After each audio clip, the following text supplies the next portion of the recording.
simplemente está manifestando un emocionalismo y un sentimentalismo, pero realmente no lo ama porque no ha entendido que los niños necesitan pao, pao, pao de vez en cuando. Y nosotros necesitamos entender eso, que la voluntad está aferrada a los niños y ellos se aferran a hacer lo que ellos quieran y se tiran al suelo y poco a poco van creciendo con esa voluntad férrea donde demandan derechos, y cuando llegan a la juventud son los futuros delincuentes juveniles. Así que es importante entender esto. Entonces nosotros que ya hemos crecido, que ya pasamos 20, 30, 40 años de edad, que ya somos gente adulta, tenemos que entender que al venir al cristianismo, nuestro Padre Celestial nos tiene que pao, pao, pao, también de vez en cuando, nos tiene que corregir. Cuando nosotros venimos a este contexto histórico, Israel se encontraba amenazada por los asirios. Eran tiempos de aflicción, eran tiempos de incertidumbre, eran tiempos de depresión. Y Dios en este pasaje, en medio de la opresión en la que ellos estaban viviendo, les asegura que Él los está vigilando, que Él los está cuidando, como le dijo Cristo en Apocalipsis a las 7 iglesias: yo conozco tus obras. A cada una de las iglesias comienza Cristo diciéndoles: yo conozco tus obras. En otras palabras, Juan, yo conozco hoy a qué horas te levantaste, qué pensaste, qué desayunaste, qué hiciste de las 10 a las 12, a qué personas miraste, qué libros leíste, qué revistas hojeaste, qué programas de televisión viste. Dios nos recuerda: yo conozco lo que están haciendo cada uno de ustedes, y de acuerdo a lo que ustedes hagan, ustedes recibirán. Así que no podemos burlarnos de Dios.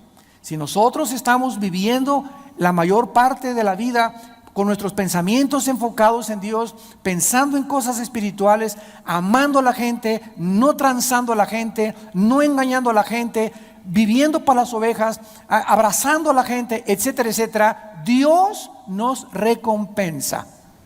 Porque es un Dios que nos dice en el Apocalipsis que antes de que Él venga, lo enfatiza: he aquí vengo pronto y mi recompensa conmigo. Si tú mueres hoy en la noche, perdiste todas las oportunidades que tenías para que en la otra vida la posición que te ocupes y que yo ocupe de autoridad estará relacionada en la medida en la que amamos. En la medida en la que amamos como amó Cristo a su iglesia. Veamos en primer lugar en los 2 versículos del capítulo 26 la introducción de qué manera Dios comienza revelándoles a este pueblo suyo, Israel, que se volvió en su contra al final, que Él era el que les ofrecía una seguridad, una fortaleza para poder librarlos de cualquier problema que tuvieran. En aquel día cantarán este cántico en tierra de Judá. Desde luego que es profético y está hablando cuando los judíos ya estén en el milenio. Fuerte ciudad tenemos, aquí está hablando ya de la nueva Jerusalén. Salvación puso Dios por muros y antemuro. Abra las puertas y entrará la gente justa, guardadora de verdades. La palabra salvación en el versículo 1 es interesante porque es la palabra hebrea Yeshua. Y la palabra Yeshua no solamente significa salvación o salvar de los pecados, también significa liberación, protección y cuidado de la opresión del mundo. ¿Qué nos está diciendo Dios? Que estamos en un mundo que cada día nos oprime más. Y cada vez sentimos el estrés. Es solamente necesario que vayas al periférico para que te sientas ya así. Te gritan, se te echan encima, te recuerdan el 10 de mayo, te insultan y llegas a tu trabajo y envidias y política y el smog y los crímenes y la violencia y la inseguridad, y nos sentimos como que el mundo, ¿verdad?, nos está arrinconando. Bueno, la gente del mundo por eso recurre, para librarse de esta opresión y mantenerse ecuánimes, pues al alcohol, un pericazo, bachichazo de mota de la Golden de Acapulco, un tequila. Adictos a la pornografía, de alguna manera quieren anestesiarse para no enfrentar la realidad en sus 5 sentidos. Pero nosotros no recurrimos a esas drogas y a esos anestésicos para poder mitigar el dolor, la opresión que sentimos, la aflicción que sentimos, sino que tenemos que saber que torre fuerte es el Señor. A Él correrá el justo y el justo será levantado. Proverbios capítulo 18. Entonces nosotros corremos a Dios y Dios es como una fortaleza, como un castillo, donde si acudimos a Él, hagan de cuenta que aquí está la fortaleza y vienen persiguiéndonos y oprimiéndonos. Entonces corremos hacia Dios, no corremos hacia el pecado ni hacia las drogas, corremos hacia Dios, que es nuestra salvación, y Él nos toma y dice: a Él corre el justo y será, o sea, nos hace así y le hacemos a la gente, a todos los que nos perseguían. Hagan de cuenta que nos elevamos y nos sube a 10 kilómetros de distancia y se hacen chiquitititos todos nuestros problemas y vemos al mundo como hormigas, porque estamos mucho, mucho más elevados que ellos, cerca del Altísimo, que nos ha dicho: no te dejaré ni te desampararé. Entonces, esto es lo que Dios estaba tratando de decirles a los judíos proféticamente, y lo podemos nosotros aplicar desde luego espiritualmente. También tiene una aplicación, como vimos en Proverbios 18:10. Torre fuerte es el nombre de Jehová, a Él correrá el justo y será levantado. En el Salmo 91, David también encontró en Dios una puerta, una salvación, un castillo, una fortaleza a donde recurrir. Y dice el Salmo 91: el que habita al abrigo del Altísimo morará bajo la sombra del Omnipotente. En otras palabras, el que vive cerca de Dios, el que está cerca del Altísimo, el que se levanta en la mañana y pasa tiempo con Dios, pasa tiempo en oración, pasa tiempo en la Biblia, ese será protegido, ese será guardado del mal. Dice Dios, dice David: diré a Jehová, versículo 2, esperanza mío. ¿Y cómo le llama Dios? ¿Cómo le llama David a Dios? Castillo mío. Ahí está otra vez. Se imaginaba como un castillo, como una fortaleza. ¿Por qué? Porque era el símbolo en la antigüedad de la protección. Detrás de los castillos y de las fortalezas nadie te podía alcanzar. Y Dios es nuestro escudo, nuestro castillo, nuestra fortaleza. Mi Dios, en quien confiaré. Regresamos a Isaías 26 y vemos a continuación que es importante notar un detalle esencial en el versículo 2. Isaías 26, versículo 2. Abran las puertas. O sea, ¿cuántos corren a Dios y de repente se encuentran con la puerta cerrada? No, yo corrí a Dios y no me oyó. Yo siento que es como el bronce, que se rebotan mis oraciones y ya Dios no me oye. ¿Cuántos? No quiero que levanten la mano. Se sienten así y hay algo que de repente cuando tú buscas a Dios parece como que no haces contacto con Dios. Y este versículo nos lo revela. Abran las puertas y entrará. ¿Quiénes? Hay dos características que se requieren para que podamos encontrar refugio en Dios: ser justos y al mismo tiempo ser amantes de la verdad. Tenemos que amar la verdad con todo nuestro corazón. Y es interesante que en Efesios 6:14 en el Nuevo Testamento, la justicia y la verdad forman partes de la armadura de Dios. Así que es el mismo Dios del Antiguo Testamento, el Dios del Nuevo Testamento. Dice Efesios 6:14: estén pues firmes, ceñidos vuestros lomos con la verdad y vestidos con la coraza de justicia. Cuando tú hablas a tus hijos, cuando tú hablas con tu esposo, con tu esposa, cuando tú hablas con los hermanos, ¿les dices la verdad siempre? Cuando hablas con tus empleados, cuando hablas con tu contador, cuando hablas con la gente del gobierno, ¿les dices la verdad? La verdad es una coraza en la armadura de Efesios 6 que nos protege. Y en cuanto nosotros comenzamos a vivir una mentira, y nuestra vida es una mentira, mentiras que amas a tu esposo, porque si la amaras no le echarías los perros a las demás muchachas. Mentiras que amas a tu esposo, porque si no, no te andrías fijando en otros hombres. O sea, comenzamos a vivir una mentira. Y comenzamos a ser deshonestos con nosotros mismos. ¿Y qué pasa? Se comienza a abrir un hueco en la armadura. Porque para ser protegidos totalmente de los dardos de fuego del maligno, necesitamos tener la armadura cerrada. Y la mentira nos abre la puerta para que el enemigo nos pueda atacar. Y también tenemos la justicia, que es una característica del justo y de aquellos que han sido redimidos por la sangre de Cristo. ¿Eres justo con tu esposa? ¿En qué sentido? Bueno, tu esposa todos los días lava pañales, les da de comer. ¿Eres justo dándole un día de descanso a tu esposa?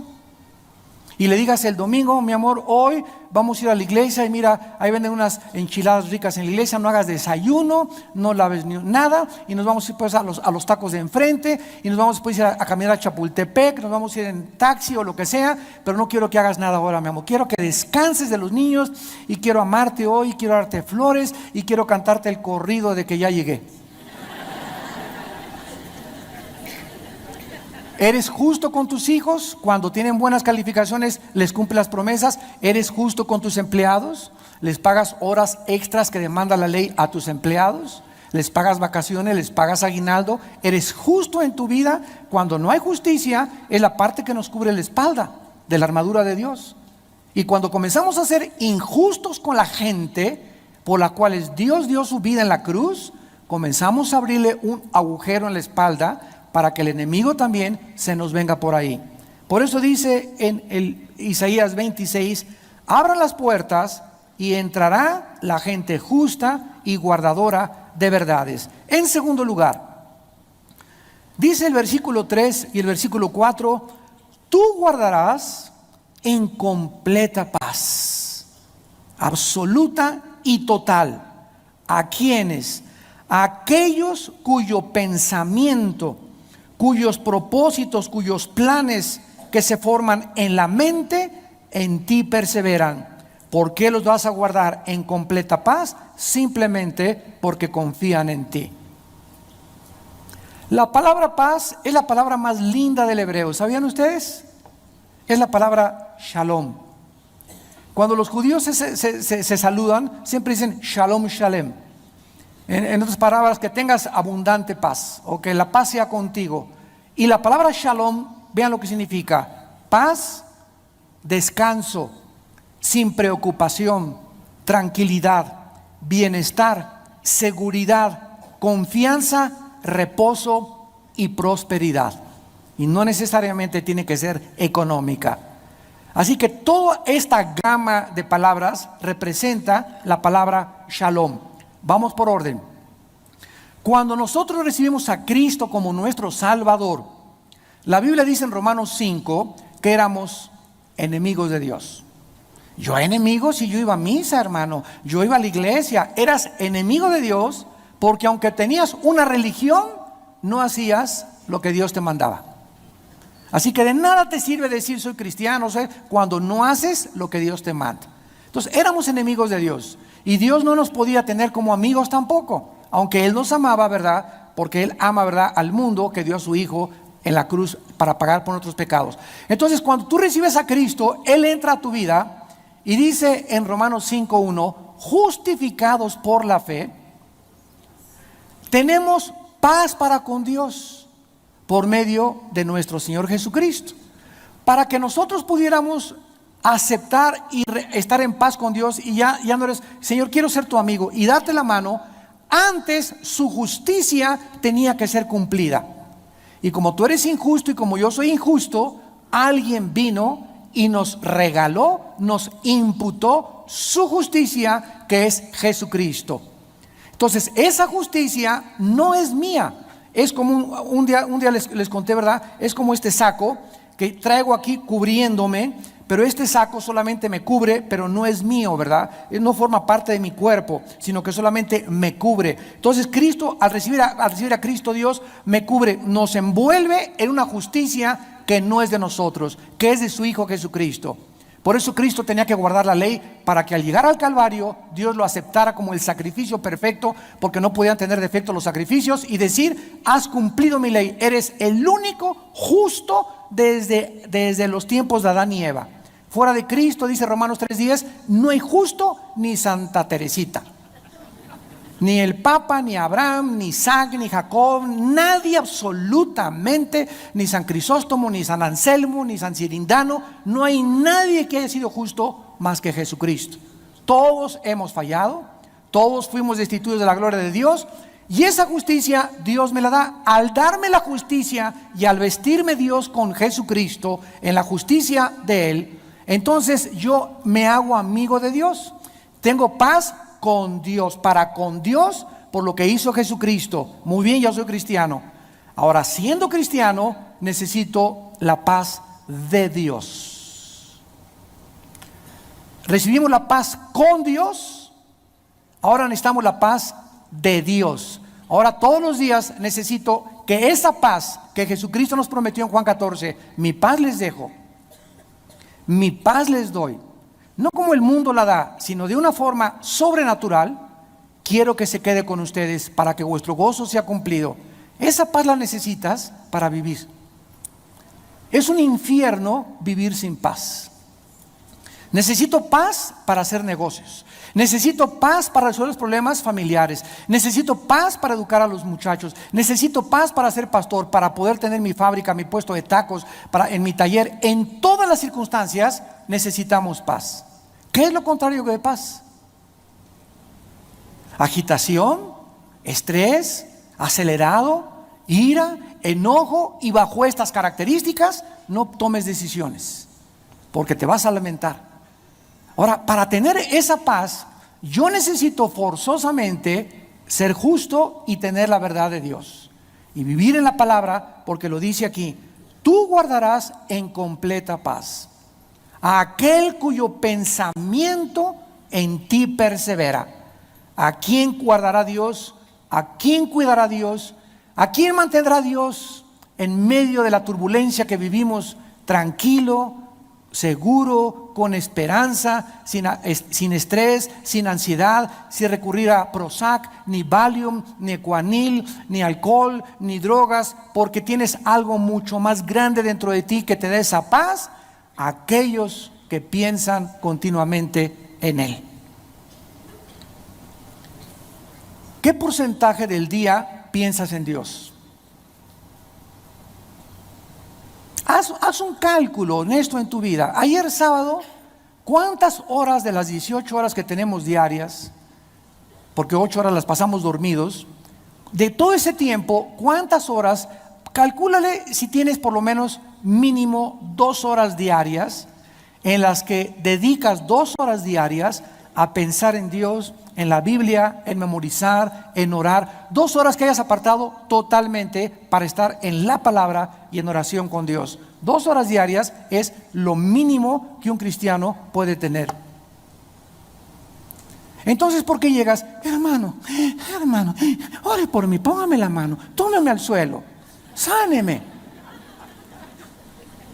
O sea, estamos tratando ahora de sustituir nuestra comunión con la palabra, de donde proviene todo. En tu palabra somos santificados, fortalecidos, toda escritura es útil para redarguirnos, corregirnos. Es suficiente la Biblia, pero queremos sustituir la Biblia por emociones, por sentimientos. Ay, que caigo ahorita, mire hermano, cayó ahorita del cielo, y cayó diamantes del cielo, y me tumbaron, y vi esta sanidad, etcétera, etcétera. Y ya están de emociones, en emociones, en emociones, en emociones, y raquíticos el alimento espiritual en sus vidas. Y esas cosas que tú ves y que experimentas y que oro y por allá, no van a sostener tu vida espiritual. Lo único que te va a sostener es la palabra de Dios, la cual, aunque los cielos y la tierra pasen, la palabra permanecerá. Entonces, esos cristianos que están ahora en esas cosas y van de congreso en congreso, y estoy esperando que venga el hermano que dijeron que tenía la unción para que me toque y me transmita así como rayos, y yo tenga esa unción y sea igual que él, y cuando ponga las manos en los enfermos, como él me transmitió eso, entonces le pongo las manos en los enfermos y los enfermos van a ser sanados. Y la Biblia dice en 1 Corintios 12 que los dones los reparte Dios, no los hermanitos, y los reparte como a él le da la gana. 1 Corintios capítulo 12, él reparte a cada quien como él quiere los dones.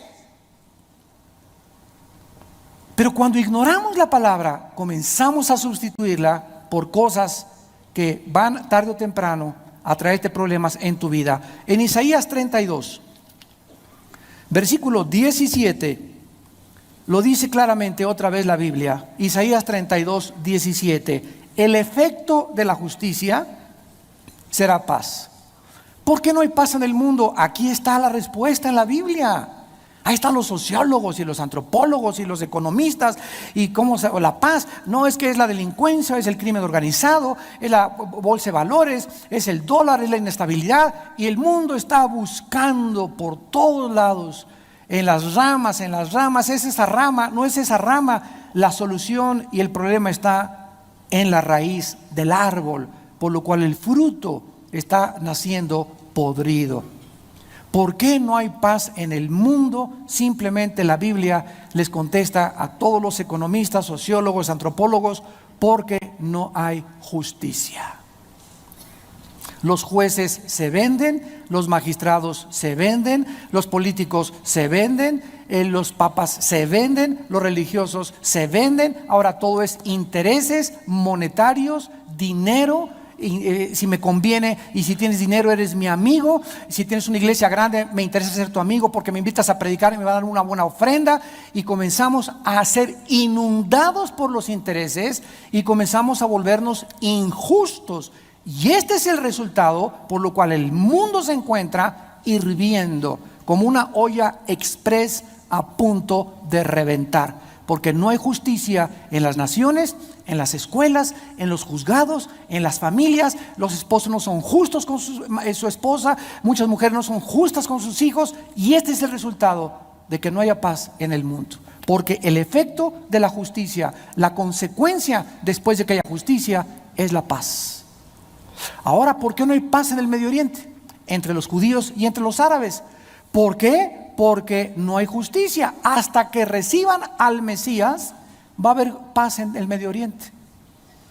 Y es inútil que manden al secretario de Estado y a James Baker, y que vaya Colin Powell y Condoleezza Rice, la secretaria de Estado de Estados Unidos, a mediar el pacto de Oslo, y en Inglaterra, y Tony Blair, y tratar con los políticos de arreglar la solución que no se encuentra en ellos, tampoco en el Medio Oriente, se encuentra en el problema humano, en su corazón. ¿Por qué no había paz en tu vida? ¿Por qué dice la Biblia que era una guerra en nuestra vida? Porque no habíamos hecho la paz con Dios. Hasta que el ser humano hace la paz con Dios, el ser humano tiene paz con Dios. Al tener paz con Dios, tengo paz con mí mismo. Al tener paz con mí mismo y al saber que ya estoy en paz, que mis pecados han sido perdonados, que he sido aceptado y que tengo un futuro propósito y significado para vivir con justicia, con dirección, con la brújula de Dios, con la verdad, esa paz entonces la tengo que transmitir a los demás. Porque imagínate nada más transmitir amargura, odio, que es lo que el mundo está envenenándose por todos lados. Entonces todo el mundo está recibiendo el odio, los crímenes, las venganzas, las groserías, y el mundo se está infectando como una manzana podrida, y nosotros fuimos enviados a ser la sal del mundo, a tratar de evitar que esta corrupción se propague como se está propagando. El efecto de la justicia es la paz. Regresamos a Isaías 26 y dice la Biblia a continuación que no solamente Dios nos ofrece una fortaleza para guardarnos, su paz, etcétera, etcétera, sino que también Dios está enojado con los soberbios. Dice el versículo 5 y 6: derribó a los que moraban en lugar sublime, humilló a la ciudad exaltada, que va a ser la gran Babilonia de Apocalipsis 18. La humilló hasta la tierra, la derribó hasta el polvo, la hollará a pie, los pies del afligido, los pasos de los menesterosos. Todas las ciudades y todas las naciones que se han exaltado a expensas de otros y explotando al pueblo enfrentarán el futuro juicio de Dios. Todos aquellos gobernantes que están tratando ahorita de, ahorita me acabo de enterar, ¿verdad?, que un presidente sudamericano expropió 2 millones de hectáreas de su nación a la gente. 2 millones de hectáreas, para que tengan ustedes una idea, es el tamaño de la República de El Salvador, simplemente porque le dio la gana.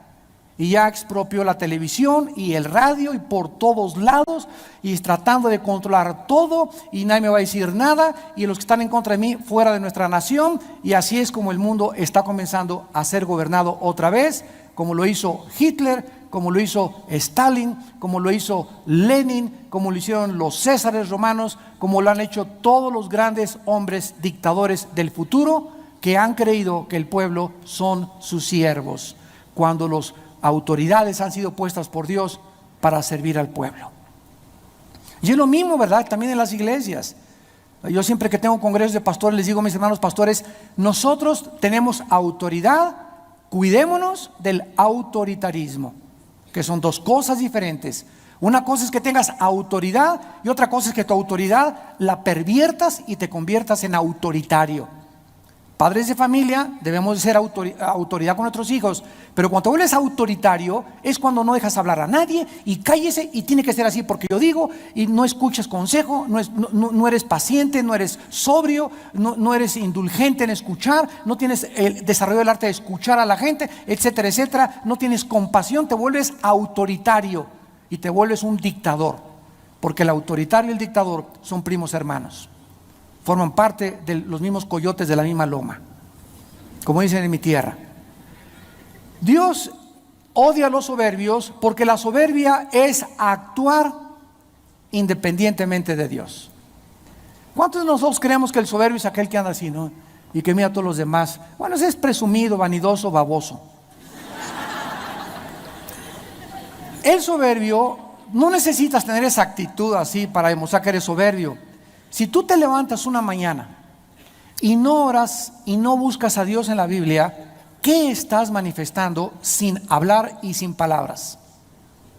Que no necesitas a Dios para hacer el desayuno a tus hijos, ni para mandarlos a la escuela, ni para salir al trabajo, que te basta sacarte tu estampita y ya con eso, ¿verdad? Ese es tu devocional, y en el carro, Señor, te pido que me guardes, etcétera, etcétera, y crees que ese es tu tiempo con Dios.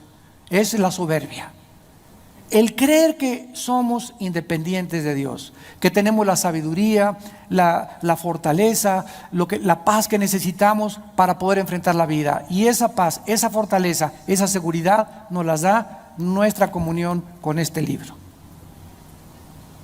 Nuestra comunión con Dios. Al tener yo comunión con la Biblia, estoy teniendo comunión con Dios. ¿Por qué? Porque esto es sorprendente. Cuando estoy teniendo comunión con la Biblia, estoy teniendo comunión no con un libro, sino con algo que está vivo. ¿Vivo? ¿Dónde están las patitas?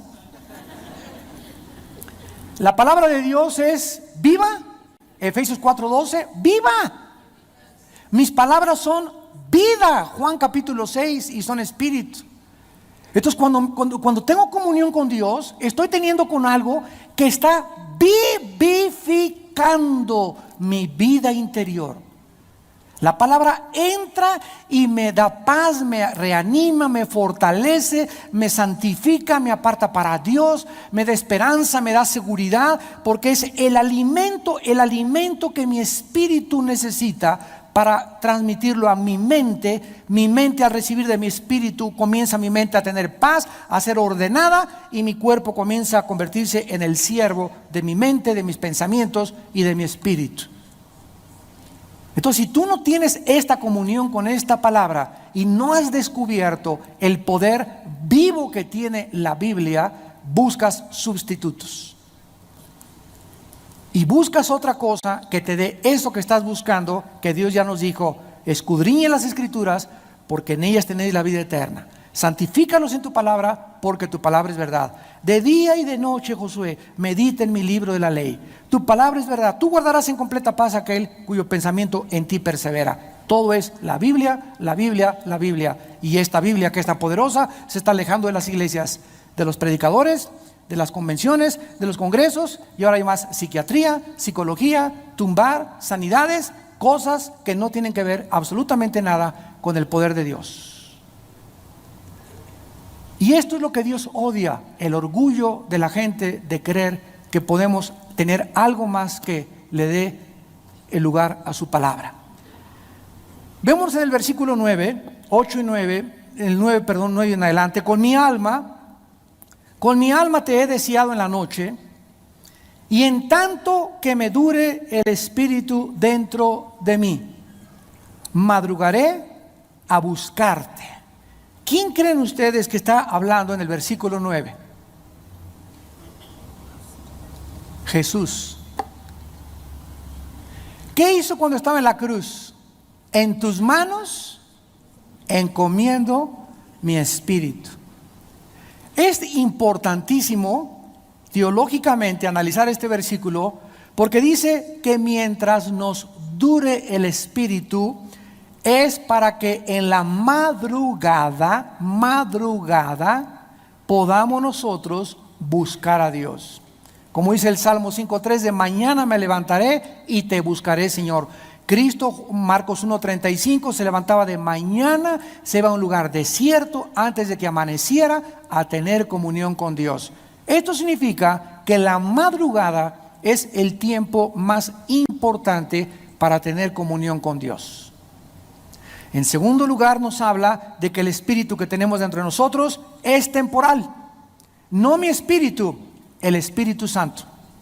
Veamos esta verdad en Efesios capítulo 1. El Espíritu Santo entró a nuestra vida para darnos y hacernos copartícipes de la naturaleza divina de Dios, para guiarnos a la verdad, para mostrarnos el camino. ¿Hasta cuándo? ¿Hasta cuándo? Hasta el día de nuestra resurrección. Dice Efesios 1, 13 y 14.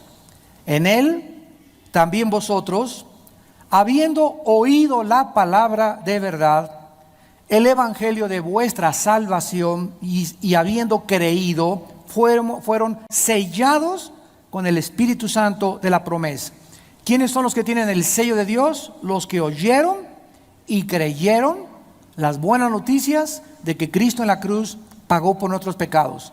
Dios te sella al enviar su Espíritu a tu vida, y este sello simboliza propiedad. Cuando yo era ranchero, me acuerdo, estábamos jóvenes en un rancho y íbamos a capar a los toros y a herrar a las yeguas y a los caballos, al ganado de la ranchería, allá donde yo estaba trabajando. Les poníamos un fierro así, caliente, y decía el fierro AA, Armando Alducin. Y en ese momento la vaca se iba, o se iba el caballo, y los rancheros de alrededor, si se me perdía el caballo o la vaca, al ver el sello sabían que no era de ellos, que era una pieza de ganado que nos correspondía a nuestra ganadería. Entonces este sello es lo mismo cuando nos hace Dios, ¿y quiénes creen que saben que somos propiedad de Dios? ¿Tu abuelita? ¿Tu suegra? ¿Tu cuñado? No, dice la Biblia que el mundo no nos conoce. Los únicos que saben que somos propiedad de Dios son los demonios, Satanás y los ángeles caídos y las potestades de maldad. Ellos saben perfectamente bien quiénes son los sellados.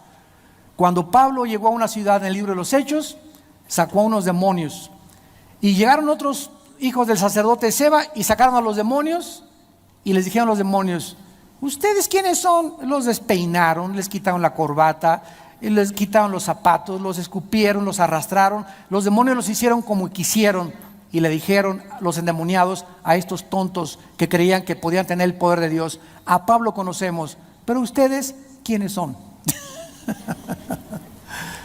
Esto nos abre, ¿verdad?, el entendimiento del mundo espiritual, para darnos cuenta que los demonios saben con quién se meten.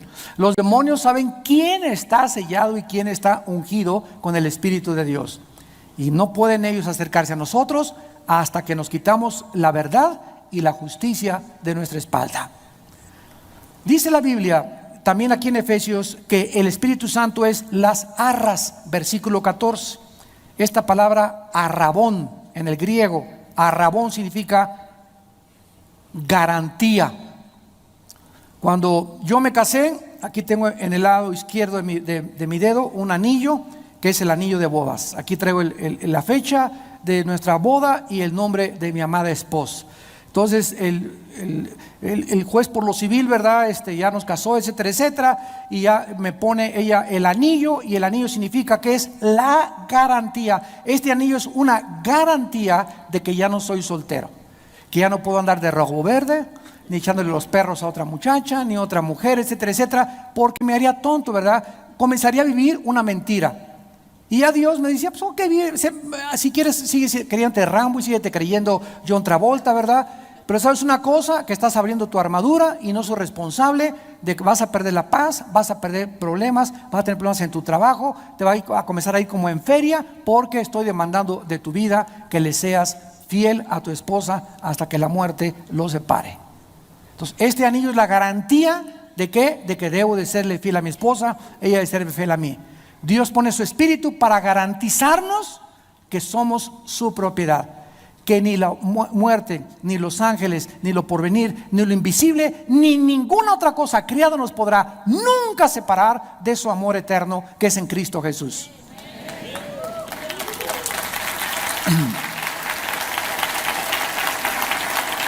Y dice que esta garantía es nuestra garantía de nuestra herencia. Se nos está garantizando también que vamos a recibir una herencia aquí y después en la otra vida. Y vean ustedes esta palabra: hasta la redención de la posesión adquirida. Esta redención, la palabra polutros en el griego significa rescate, es el cuerpo. Ahorita hemos sido salvados espiritualmente, somos nuevas criaturas de la paga del pecado. Estamos siendo salvados, esto es la justificación, del poder del pecado. La glorificación, seremos salvados en el futuro de la presencia del pecado hasta que resucitemos. Entonces la salvación ocupa los tres tiempos. Fuimos salvados ya de la paga del pecado. Ya no hay juicio contra nosotros, ya no hay condenación contra nosotros. Esto se llama la justificación. La santificación, que es el segundo paso, estamos siendo salvados del poder del pecado. El cristiano no es una persona que no peca, sino que peca cada vez menos. Y menos, y menos, y menos, y más nos duele pecar. Y hasta que resucitemos, seremos perfectos como Él lo es. Hasta que resucitemos, esta posesión adquirida es el cuerpo.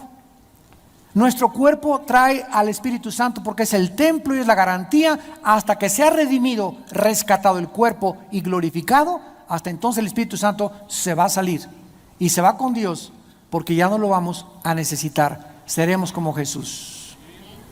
Gloria a su nombre. Regresamos y terminamos en Isaías. Ojalá que estén aprendiendo algo.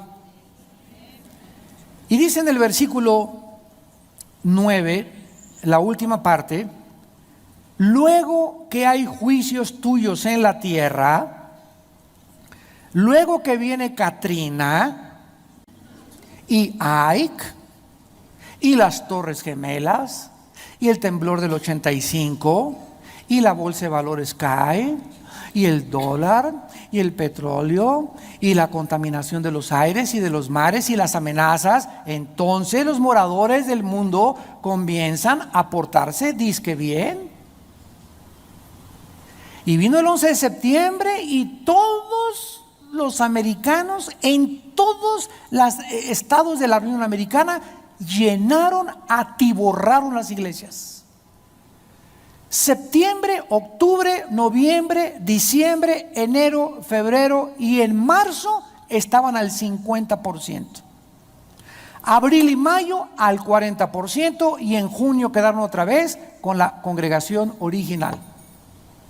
Les duró 3 o 4 meses el susto.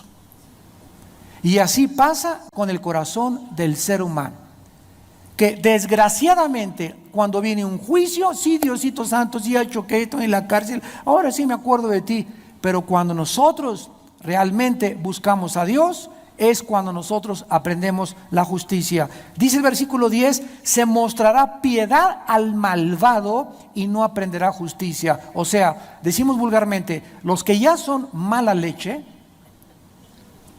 los que ya son gachos de corazón, aunque Dios se porte buenos con ellos y tú seas bueno con ellos y tengas misericordia con ellos, no van a aprender absolutamente, ni van a reconocer que fueron salvados de esto y fueron salvados de aquello, Y Dios los bendijo por esto, y no se dieron cuenta la esposa que Dios les dio, ni los hijos que dio, porque ya son gachos de corazón, ya son mala leche, ya tienen un corazón torcido y cauterizada la conciencia, y no importa lo que vean, ya no van a reconocer a Dios.